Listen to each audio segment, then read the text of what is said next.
दोस्तों, मैं हूं आपका होस्ट संदीप और कुछ दिनों पहले एक वीडियो किया था जिसमें मैंने बताया था कि कैसे शाहिद अफरीदी ने एक बहुत सीनियर इंडियन मिनिस्टर्स की बेइज्जती की थी और वकार यूनिस ने ये कहानी बताई थी एक टीवी चैनल के शो पे और उसमें वसीम अकरम भी वहां पे थे।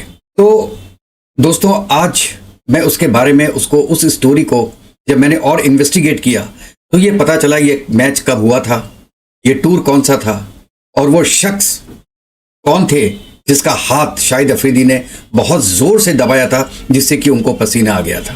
तो स्टोरी के आगे जाने के पहले मैं आपसे रिक्वेस्ट करता हूं कि प्लीज मेरे चैनल को सब्सक्राइब कीजिएगा, लाइक कीजिएगा और बेल आइकन का बटन दबा दीजिएगा। तो दोस्तों, जैसे मैंने कहा कि एक टीवी के प्रोग्राम में वसीम अकरम वहां बैठे हुए थे और वकार यूनिस ने ये स्टोरी बताई शाहिद अफरीदी के बारे में कि वो लोग पूरी टीम जब 1999 में इंडिया के टूर पे आई थी तो एक गेम के बाद सब पाकिस्तानी प्लेयर्स स्टेज पे थे और एक मिनिस्टर आए और उनसे हाथ मिलाने के लिए। तो शाहिद अफरीदी उस वक्त 19 साल के थे और शाहिद अफरीदी ने उस वक्त कहा अपनी टीममेट्स में कि इस बंदे को मेरे पास आने दो, फिर मैं बताता हूं कि इसके साथ मैं क्या करूंगा। और शाहिद अफरीदी ने उनका हाथ इतनी जोर से दबाया कि उनको पसीना आ गया। और ये खबर सुन के वसीम अकरम और वकार यूनिस दोनों ठहाके मार के हंस रहे थे जैसे कोई राक्षस हो। दोस्तों, आपको पता है कि वो इंसान कौन थे जिनका हाथ शाहिद अफरीदी जैसे नामाकूल आदमी ने दबाया था? वो थे हमारे पूर्व प्रधानमंत्री अटल बिहारी वाजपेयी। और जब से मुझे पता चला कि वो अटल बिहारी वाजपेयी थे, मेरा खून खौल रहा है। और ये कहते हैं कि इंडिया पाकिस्तान आके खेले, चैंपियंस ट्रॉफी खेले। इनमें इंसानियत नाम की चीज नहीं है कि एक 75 साल के एक बुजुर्ग प्राइम मिनिस्टर ऑफ इंडिया का आप हाथ दबा रहे हैं। आप ये सोचिए कि उस वक्त अगर वहां पे कोई जो गार्ड था वो एक झापड़ मार देता अफरीदी को तो क्या होता? पूरी टीम की बेइज्जती करके डंडे मार के हिंदुस्तान से भगाना चाहिए था अगर ये मोदी का दौर होता तो। वो तो अटल बिहारी वाजपेयी साहब हमारे सीधे साधे इंसान बस लेके पहुंच गए पाकिस्तान और जाके मीनारे पाकिस्तान में बोलते हैं कि भाई हमने दिल से आपको कबूल किया। और उनके जाते ही एक तो कारगिल हुआ, वो तो अलग बात है, लेकिन मीनारे पाकिस्तान को इन नामाकूल लोगों ने पानी से धोआ कि ये अशुद्ध हो गया था। उसके बाद भी हम समझ नहीं रहे हैं इनको। ये लोग, इनकी हिम्मत केवल अपने अंदर है बस। हिंदुस्तानी कुछ भी कर लें, इनसे 10 गुना हिम्मत ले आएं, लेकिन इनके बराबर का कमीनापन कभी भी नहीं ला सकते हैं।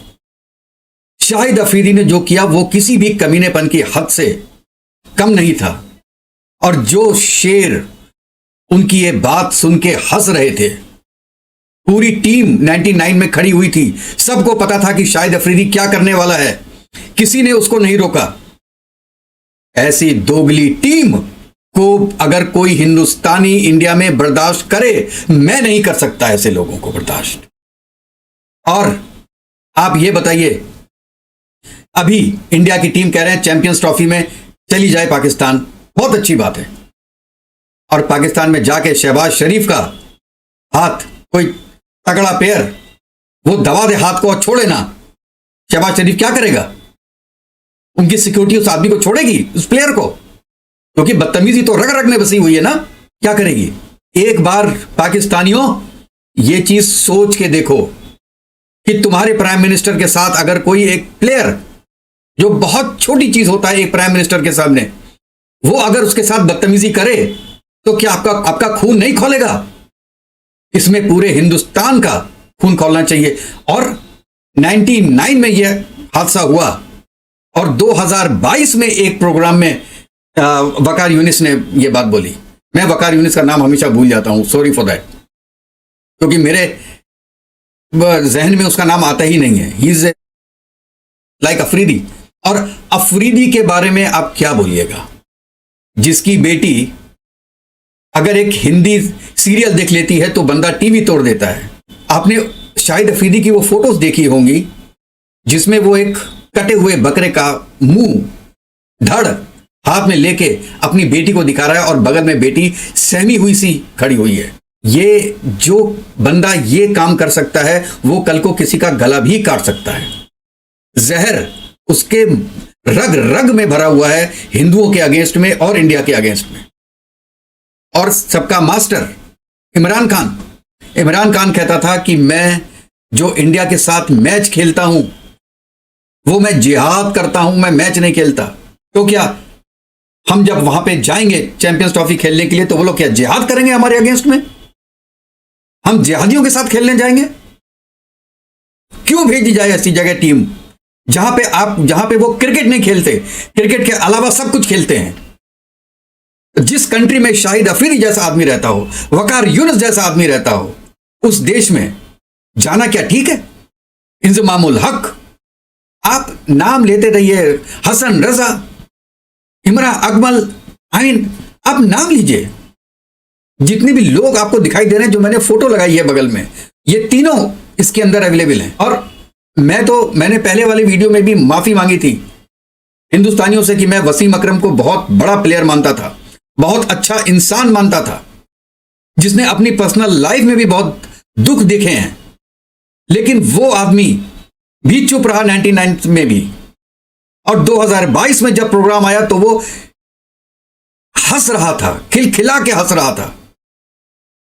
ये केवल उनके मन में चोर है जो वो हंस रहे थे, क्योंकि हंसने के सिवा वो कुछ कर नहीं सकते। कहते हैं खिसियाली बिल्ली खंबा नोचे। जब आपके हाथ में कुछ नहीं होता, जीत आप सकते नहीं। इंडिया से आप किसी चीज में पाकिस्तान की बराबरी नहीं कर सकते, एक चीज में नहीं कर सकते। केवल टेररिज्म को छोड़ के, आतंकवाद को छोड़ के आप किसी चीज में बराबरी नहीं कर सकते पाकिस्तान वाले इंडिया की और इंडिया वाले पाकिस्तान की। पाकिस्तान तो गढ़ है आतंकवाद का। तो जब किसी चीज में भी आप आतंकवाद को छोड़ के जब आप कंपैरिजन नहीं कर सकते हैं इंडिया से, तो आप ऐसी ओछी हरकतों पे उतरते हैं कि अपनी क्रिकेटर्स के थ्रू, यार प्राइम मिनिस्टर से मिल रहे हो तो हाथ दबा देना, तेज दबा देना, या घूसा मार देना, किसी को लंगड़ी लगा देना, उसी में खुश होना, ये कमीनापन है। इसीलिए हिंदुस्तानी हमेशा दबे हुए रहते हैं इन आतंकवादियों से, क्योंकि हम में वो कमीनापन नहीं है। हम किसी को मारेंगे भी तो गोली से मार देंगे, आतंकवादी है गोली से मार दिया, खत्म कर दिया, लेकिन उसके गले पे हल्के हल्के चाकू नहीं चलाएंगे। हल्के हल्के मरे ये, तड़प तड़प के मरे ये। पहले उसके हाथ काटो, फिर उसके पैर काटो, फिर उसका गला काटो, फिर उसकी आंखें निकालो। ऐसे ही किया था हमारे सेनानी थे कालिया। ऐसी जहनीत वाले लोग कहते हैं कि इंडिया आके क्रिकेट खेले उनके साथ। मैं तो अपनी गवर्नमेंट को कहता हूं, किसी भी हद तक, किसी भी कंडीशन में पाकिस्तान में जाके ऐसे लोगों के बीच क्रिकेट नहीं खेलनी चाहिए। और ये चंद लोग पूरे पाकिस्तान को बदनाम करते हैं। आप सोचते हैं 1 मिनट के लिए हंस दिए तीनों और 10 दिन के लिए पॉपुलैरिटी मिल गई उस टीवी प्रोग्राम को। उसके अलावा क्या हुआ? उसके अलावा यह हुआ कि आज 20 साल बाद मैं बैठ के यहां पे खून के आंसू रो रहा हूं कि जब मुझे पता चला कि वो शख्स और कोई नहीं, अटल बिहारी वाजपेयी थे। और ये हमारे 100 साल के बाद भी जो हिंदुस्तानी होंगे वो इस चीज को सुन के आग बबूला हो जाएंगे। इनसे दोस्ती की उम्मीद कभी मत रखिएगा। ये कुछ लोग दिखाने में बहुत मास्टर। मैं प्रोग्राम बनाऊंगा इसके बारे में कि जो वो बोलते हैं वो नहीं होता जो वो सोचते हैं, और अल्टीमेटली वो होता नहीं है जो वो सोचते हैं। इनमें तीनों में विरोधाभास है, और ये चीज इंडियंस में नहीं है। जो वो सोचते हैं वो करते हैं, और फिर उसका परिणाम भी वैसा निकलता है। इनको बेइज्जती का जवाब देना चाहिए, और वो जवाब कौन देगा, कब देगा, ये हम लोगों को डिसाइड करना है।